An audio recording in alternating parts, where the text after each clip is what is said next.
तो पुण्यात्मा परमात्मा हमें बताने आए थे कि तुम आए, मनुष्य जीवन आप जी को मिला है परमात्मा प्राप्ति के लिए और इसका कोई यूज नहीं। यदि आप ये कार्य नहीं करते हो, बाकी जो संतानोत्पत्ति, उनमें मोह ममता, उनकी परवरिश, ये तो पशु पक्षी आपसे भी ज्यादा प्यार और श्रद्धा से करते हैं। तो पशु और पक्षियों के जीवन में और आपके जीवन में कोई भिन्नता नहीं। परमेश्वर ने मनुष्य जीवन वैसे ही नहीं दिया, क्योंकि जब तक हम तत्व ज्ञान से परिचित नहीं होते, हम इसकी कीमत से, इसकी वैल्यू से परिचित नहीं है।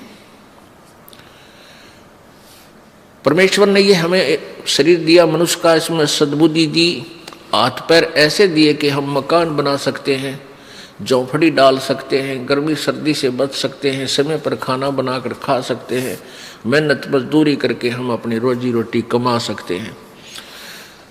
इसके इसलिए दिया था परमात्मा ने कि ये सब सुविधा करके आप अपनी एक छान डाल के, झोंपड़ी डाल के या मकान बना के, जैसे भी प्राकृतिक आपदाओं से बच सकते हो जो आपके भजन में बाधक हो सकती है। जैसे तूफान आता है, आंधी आ गई, ओले गिर गए, वर्षा आ गई, सर्दी ज़्यादा होगी, गर्मी अधिक होगी, उनसे बचने के लिए एक छान डाल लो, एक मकान बना लो साधारण सा,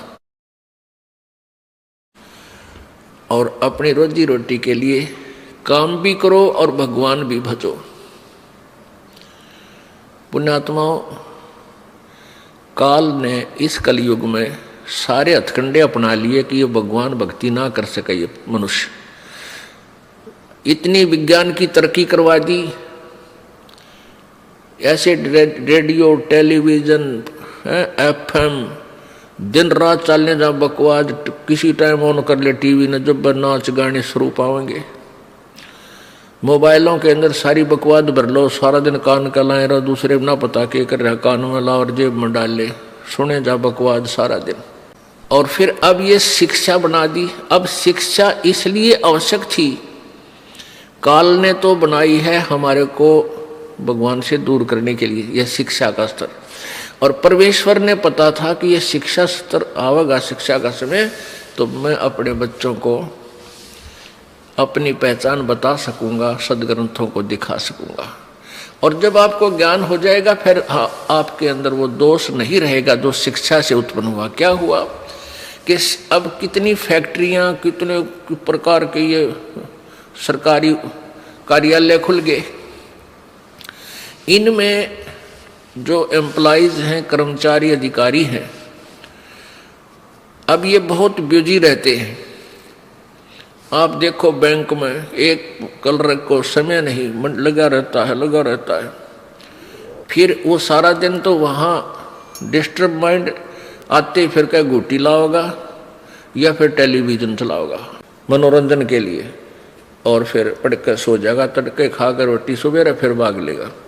तो और पहले क्या होता था कि सब कोई भेड़ बकरियां पाला करता, कोई गऊ पाल लेता था, कोई वैसे मजदूरी कर लेता था छोटी मोटी, कोई मानसिक ऐसा काम नहीं था, ना किसी का टेंशन थी। परमात्मा टाइम पर टूक दिया करता था, भगवान पर आश्रित थे, वर्षा के लिए प्रार्थना करते रहते थे, मालिक को याद करते थे। तो भक्ति का तो समय वो था बहुत बेस्ट। और अब काल ने ये सारे हथकंडे अपना लिए। इनमें से एक शिक्षा भी है जो डिस्टर्ब करने के लिए हमें इतना ये छोटे मोटे खिलौने बना लिए, कोई जहाज बना लिया, रॉकेट बना ली, और इन्हीं से हम मान बैठे कि हम भगवान से भी सुप्रीम है। नहीं, ये भूल है जीव की। अगर 2 वर्ष वर्षा ना हो, परमात्मा दया ना करे, और जैसे पीछे हाहाकार मच गई थी, ग्लेशियन खत्म हो गया, ग्लेशियन खत्म हो गया, और पानी भी नहीं रहेगा, ये हो जाएगा, ये जो चाहे सो कर दे। अब इतनी बर्फ गिर दी, ग्लेशियन कर दी सारे का। तो हम क्यों ना उस मालिक से अर्ज करें तो सब कुछ ठीक कर दे। विज्ञान तरीके से हम कितना क्या कर सकते हैं। तो अगर 2 वर्ष वर्षा ना हो ना, ये सारे रॉकेट, ये जहाज उस एयरपोर्ट पर खड़े खड़े जंग लगाए, इनका कोई बैठनिया नहीं पावे इनमें, न ये टेलीविजन देखे, क्योंकि पेट ना भरेगा। बकवास तो जब आवे, जब हमारे अंदर समय पर टूक मिल जाए प्राणी को। एक बार अकाल गिर गया था, एक भयंकर अकाल गिरा था, और 2 वर्ष पहले तो 1 वर्ष का अकाल बहुत होता था, तो उसमें इतनी हाहाकार मच गई कि जो दिल्ली के सेठ और राजा लोग होते थे, जो नान पुलाव खाया करते थे, उन्हें रोटी भी ना पाई, घास तोड़ तोड़ के खाए, धक्के खाते अंडे और मर गए भूखे। तो परमात्मा कहते हैं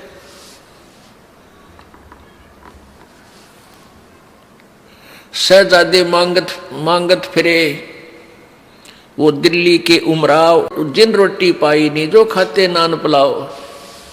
तो 1 वर्ष भी परमात्मा का झटका इन वैज्ञानिक या किसी भी सिर फिरे पर कतई नहीं उठेगा।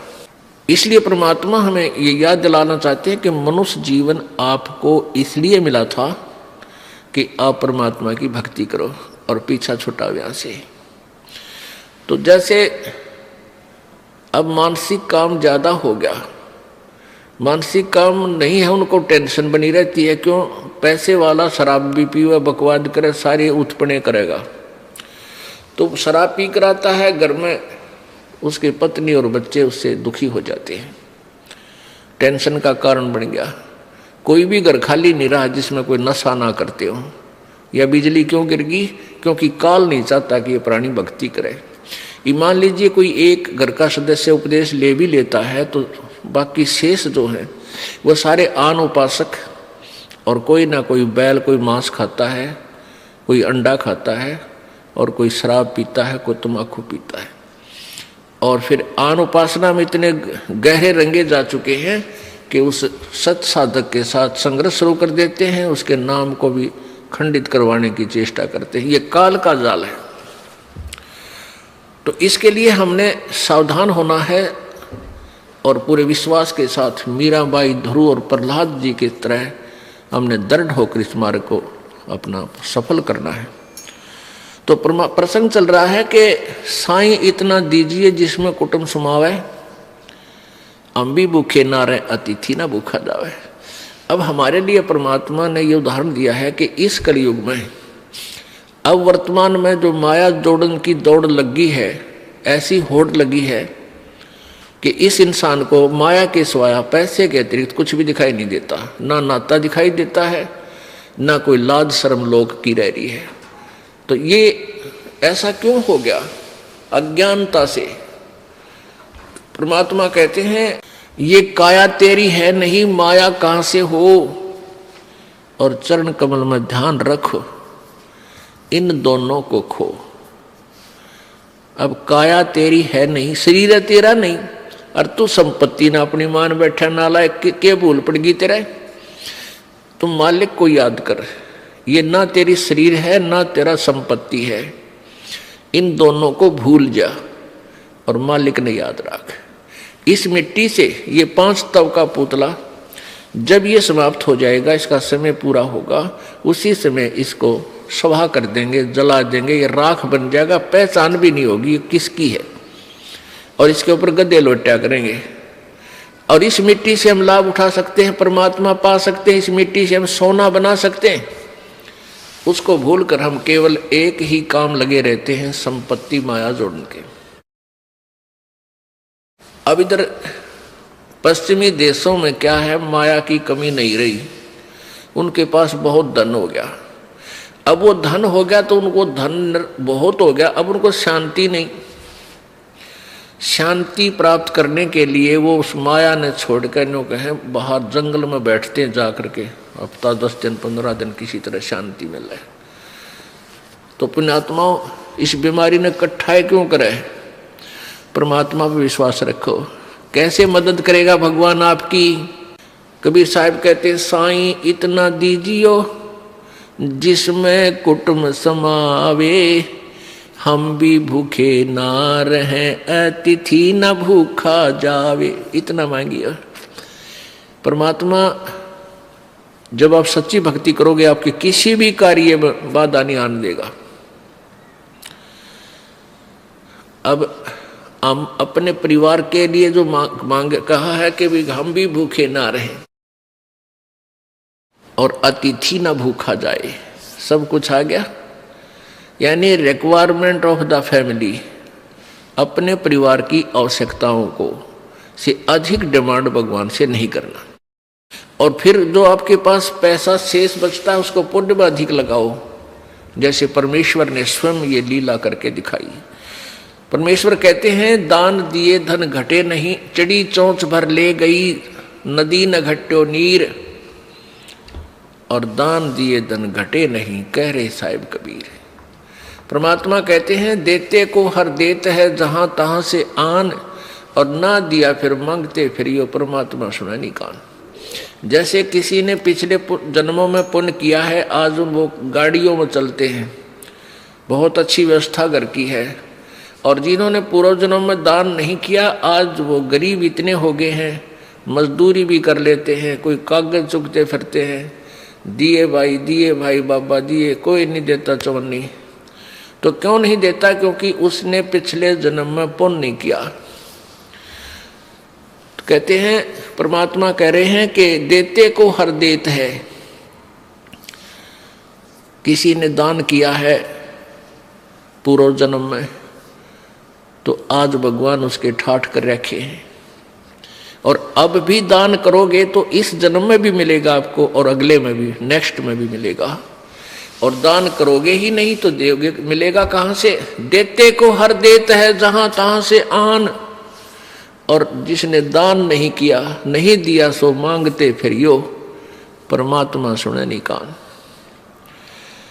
धर्म बिना दापे नहीं, ये प्राणी प्रपंच, आस बिरानी क्यों करे तन दिया हो तो संच। एक समय